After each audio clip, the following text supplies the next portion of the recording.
आजिकालीर व्यस्तबहुल जीवन में प्रत्येक व्यक्ति सुस्थ रहिबा पई विभिन्न प्रकार उपाय आपणाई थांती। एसहित सुषम एवं पुष्टिकर खाद्य सेवन करती, जो सबुज पनीपरिया सह ग्रीन मटर सामिल रही।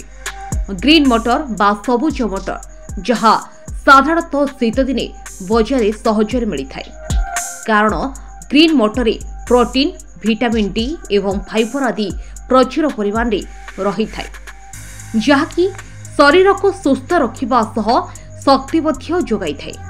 किंतु आपण माने जानिछंती कि एपरि भी किछि व्यक्ति अछंती जो मानको ग्रीन मटर खाइबा को बारण बा निषेध करा जाय।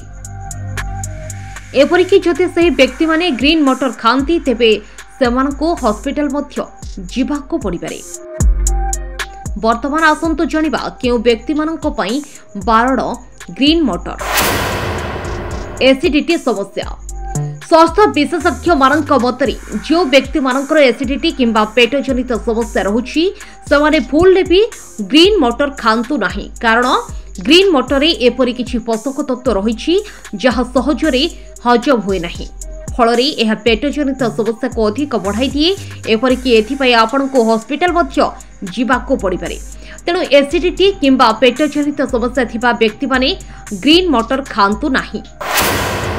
किडनी समस्या। ग्रीन मटर प्रचुर परिमाण में प्रोटीन रही है, जहाँकि किडनी संक्रमण को वृद्धि करिबारे सहायता करे। तेणु किडनी रोग रे पीड़ित थिबा व्यक्ति माने याको खाइबा उचित नुहे। जदि भी ग्रीन मटर खाउछन्ते तेबे स्वल्प मात्रा रे खांतु, नचेत आपनको अनेक समस्यार सम्मुखीन हेबाको पड़ी पारे। ओजन वृद्धि। स्वास्थ्य विशेषज्ञ मानक मतरे ग्रीन मटर प्रोटीन एवं कार्बोहाइड्रेट प्रचुर परिमाण में रही है, जहाँकि ओजन वृद्धि करिबारे सहायता करे। तेणु जो व्यक्ति मानकर ओजन वृद्धि बा मेदबहुलता समस्या रही सेमाने ग्रीन मटर खाइबा अनुचित। Uric acid.